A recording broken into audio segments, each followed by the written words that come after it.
बाद आपको एक लाइन छोड़नी है, फिर आपको इधर लिखना है लघु उद्योग और है इस बार के बोर्ड एग्जाम, और फिर आप इसके अंदर लिखोगे हेलो एवरीवन एंड सुगम, वेलकम बैक। तो कैसे हो आप सब? आई होप आप सब अच्छे होंगे। स्वागत है आप सभी का आपके अपने एसपी स्टडी यूट्यूब चैनल पर। तो गाइस, आज हम आपको बताने वाले हैं ज्योग्राफी के important questions for board exam. ठीक है, तो भूगोल के जितने भी आपके इम्पोर्टेंट क्वेश्चन हैं वो हम आपको इस वीडियो में बताने वाले हैं। तो गाइस, अगर आपको वीडियो अच्छा लगे तो इस वीडियो को आप एक लाइक ज़रूर करें और वीडियो आपको पूरा देखने। देखिए, तो वीडियो पूरा देखें, वीडियो आपको पूरा देखना है, बिल्कुल भी वीडियो को स्किप नहीं करना है, क्योंकि अब आपका पेपर किसका आने वाला है? ज्योग्राफी का। तो इसमें आपको 90+ स्कोर करना ही है, और कहीं पर भी कोई भी दिक्कत आपको आ रही है ज्योग्राफी में तो वो आप हमें कमेंट बॉक्स में ज़रूर बताएं। नेक्स्ट वीडियो आपको एकदम मिल जाएगा। ठीक है, 1 या फिर 2 घंटे बाद आपको वीडियो मिल जाएगा, तो वीडियो आपको पूरा देखना। इस वीडियो को आप बिल्कुल भी स्किप ना करें। ठीक है, चलिए शुरू करते हैं।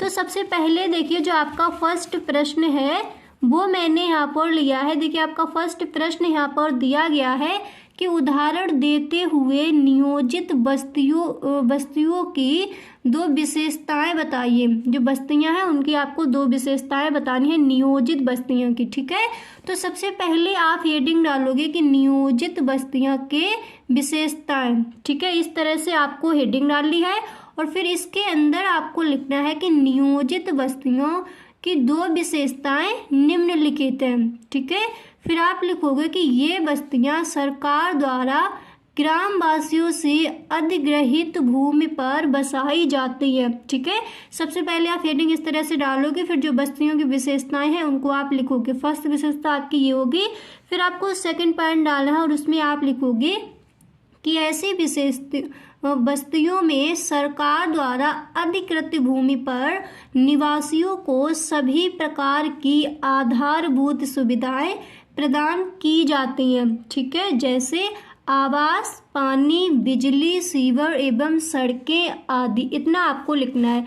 फिर इसके बाद देखिए, आपको हेडिंग डालनी है उदाहरण। ये आप ब्लैक स्केच की हेल्प से डाल सकते हो। ठीक है, ब्लू आपको बोर्ड एग्जाम में यूज़ नहीं करनी है। तो आप हेडिंग डालोगे उदाहरण, और फिर उसमें आप लिखोगे कि भारत में इंदिरा गांधी नहर के क्षेत्र में नहरी बस्तियों का विकास एवं स्थोपियों में ग्रामीणकरण योजना। ये आपको उदाहरण लिख देना है। इसके बाद देखिए, जो आपका नेक्स्ट प्रश्न है वो मैंने यहाँ पर लिया है। देखिए, आपका नेक्स्ट प्रश्न यहाँ पर दिया गया है कि उपनगरीकरण से क्या अभिप्राय है। ठीक है, उपनगरीकरण से क्या अभिप्राय है? तो सबसे पहले आप हेडिंग डालोगे उपनगरीकरण। ठीक है, फिर इसमें आप लिखोगे कि उपनगरीकरण एक नई प्रवृत्ति है जिसमें मनुष्य शहर के घने बसे क्षेत्रों से हटकर रहन सहन की अच्छी गुणवत्ता की खोज में शहर के बाहर स्वच्छ एवं खुले क्षेत्रों में जा रहे हैं।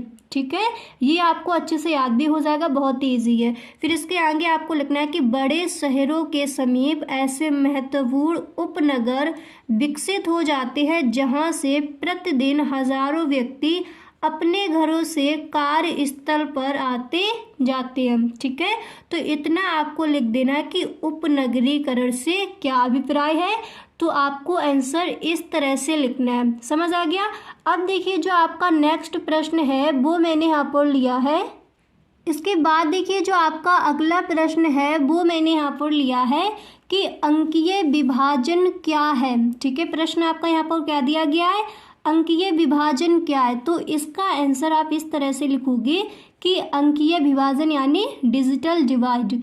तो अंकीय विभाजन डिजिटल साक्षर और डिजिटल निरक्षर जनसंख्या के बीच के अंतर को कहते हैं। ठीक है, फिर आप लिखोगे कि अंकीय विभाजक उस जनसंख्या के बीच की खाई है जो सूचना प्रौद्योगिकी और इंटरनेट के माध्यम से डिजिटल दुनिया से जुड़ी हुई है, जो जनसंख्या नहीं है। इतना आपको इसके अंदर लिख देना है। अब इसके बाद देखिए, जो आपका अगला प्रश्न है वो मैंने यहाँ पर लिया है कि साझा संपत्ति संसाधन क्या है। ठीक है, प्रश्न आपका क्या दिया गया है साझा संपत्ति संसाधन क्या है? ये प्रश्न बहुत ही इंपॉर्टेंट है, इसको आपको सही ढंग से तैयार करना है, ठीक है। ये मॉडल पेपर में भी दिया गया है और जो आपके बोर्ड एग्जाम के पेपर है उसमें भी मैंने ये प्रश्न देखा है, तो इसको आपको अच्छे से तैयार कर लेना है इस बार के बोर्ड एग्जाम के लिए। तो इसका आंसर आप इस तरह से लिखोगे कि इस प्रकार की अधिकतर भूमि पर ग्राम पंचायत या सरकार का स्वामित्व होता है, ठीक है। फिर आप लिखोगे इस भूमि का केवल एक छोटा भाग निजी स्वामित्व में होता है। ग्राम पंचायत के स्वामित्व वाली भूमि को साझा संपत्ति संसाधन कहा जाता है। ओके, अब इसके बाद देखिए जो आपका नेक्स्ट प्रश्न है वो यहाँ पर मैंने लिया है कि भारत में हरित क्रांति की विशेषताओं का वर्णन कीजिए, ठीक है।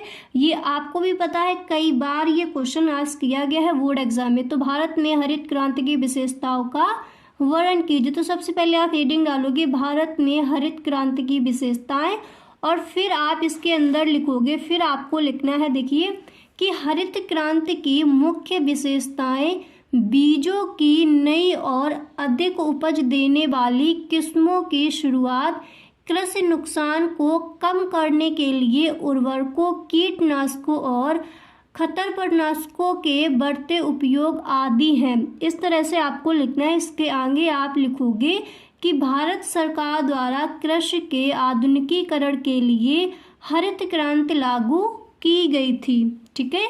इसके आगे आपको लिखना होगा कि हरित क्रांति ने कृषि को बदलने के अपने प्रयासों में 3 प्रमुख धाराओं का पालन किया है। तो कौन कौन सी हैं वो 3 प्रमुख धाराएं? पहली हो जाएगी सामाजिक, जैव रासायनिक एंड यांत्रिक, ठीक है। फिर आप लिखोगे मुख्य तौर पर हरित क्रांति देश में कृषि उत्पादन को बढ़ाने के लिए लागू की गई एक नीति है, ठीक है। इतना आपको इस प्रश्न के अंदर लिख देना। ये प्रश्न आपका लघु उत्तरीय प्रश्न में पूछा जा सकता है इस बार के बोर्ड एग्जाम में, ठीक है। देखिए जो आपका नेक्स्ट प्रश्न है वो मैंने यहाँ पर लिया है कि लघु उद्योग तथा कुटीर उद्योग में अंतर बताइए, ठीक है। तो ये प्रश्न कई बार पूछा गया है, तो इसको आपको अच्छे से तैयार कर लेना है। 1-2 बार आप वीडियो देखिए, वीडियो में ही आपको याद हो जाएंगे, ठीक है, ये सारे प्रश्न। तो सबसे पहले आप हेडिंग डालोगे लघु उद्योग एवं कुटीर उद्योग में अंतर। ये आपको ब्लैक पेन या फिर ब्लैक स्केच की हेल्प से ये डालना है, ठीक है। फिर आप एक लाइन लिख दोगे कि लघु उद्योग एवं कुटीर उद्योग में निम्नलिखित अंतर होते हैं या फिर निम्नलिखित अंतर पाए जाते हैं। इसके बाद आपको एक लाइन छोड़नी है, फिर आपको इधर लिखना है लघु उद्योग और इधर आप लिखोगे कुटीर उद्योग, क्योंकि यहाँ पर अंतर पूछा गया है तो अंतर इसी तरह से लिखा जाता है। ओके, तो फिर देखिए पहले आप लघु उद्योग में लिखोगे कि इस उद्योग में थोड़ी सी, सॉरी यहाँ पर थोड़ा मिस्टेक हो गया है, इस उद्योग में थोड़ी सी पूंजी द्वारा छोटी छोटी मशीनों की सहायता से वस्तुओं का निर्माण किया जाता है। किसमें? लघु उद्योग में। फिर आपका आता है इधर कुटीर उद्योग। कुटीर उद्योग में क्या किया जाता है? इस उद्योग में वस्तुओं का निर्माण स्थानीय कच्चे माल का प्रयोग करके घरों में किया जाता है। कम पूंजी की आवश्यकता होती है कुटीर उद्योग में। ठीक है, समझ आ गया। अब देखिए आपको नेक्स्ट क्या लिखना होगा। नेक्स्ट आपको लिखना है, नेक्स्ट पॉइंट डालना है 2 नंबर, उसमें आपको लिखना है कि इस उद्योग में, ये आपको लिखना है लघु उद्योग में, ठीक है, इस उद्योग में खिलौने बनाना, जूते बनाना, रेडियो, टीवी, घड़ी के पुर्जे आदि, ठीक है, ये लघु उद्योग के अंतर्गत बनाए जाते हैं। फिर इसके बाद आप कुटीर उद्योग में लिखोगे कि इस उद्योग में गांव में विकसित विविध शिल्प, रंगाई, छपाई, चटाइयाँ, ईंटें, सोना, चांदी आदि के आभूषण बनाए जाते हैं। किसके अंतर्गत? कुटीर उद्योग के अंतर्गत। फिर इसके बाद देखिए आपको तीसरे नंबर पर लिखना है लघु उद्योग है, ठीक है, और इधर क्या था? कुटीर उद्योग। तो फिर आप लघु उद्योग में लिखोगे कि गुणवत्ता का ध्यान दिया जाता है, ठीक है, जो आपका लघु उद्योग है उसमें गुणवत्ता का ध्यान दिया जाता है, परंतु गुणवत्ता का विशेष ध्यान नहीं दिया जाता। किसमें? कुटीर उद्योग में, ठीक है। लघु उद्योग में गुणवत्ता का ध्यान दिया जाता है, परंतु कुटीर उद्योग में गुणवत्ता का विशेष ध्यान नहीं दिया जाता। ओके। इसके बाद 4 नंबर पर आप लिखोगे इसका उत्पाद व्यापारी के माध्यम से बाजारों में बेचा जाता है। किसका? कुटीर उद्योग का।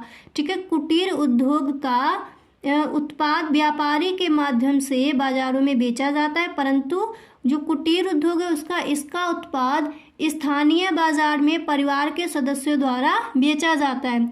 यहाँ पर आपका क्या है? लघु उद्योग। ठीक है, मैंने यहाँ पर कुटीर उद्योग बोल दिया था, सॉरी। ये आपका है लघु उद्योग और ये आपका है कुटीर उद्योग। ठीक है, तो लघु उद्योग में क्या होता है? व्यापारी के माध्यम से बाजारों में बेचा जाता है सामान, और कुटीर उद्योग में इसका उत्पाद स्थानीय बाजार में परिवार के सदस्यों द्वारा बेचा जाता है। ठीक है, तो इस तरह से आपको लघु उद्योग एवं कुटीर उद्योग में अंतर बताने हैं। समझ आ गया?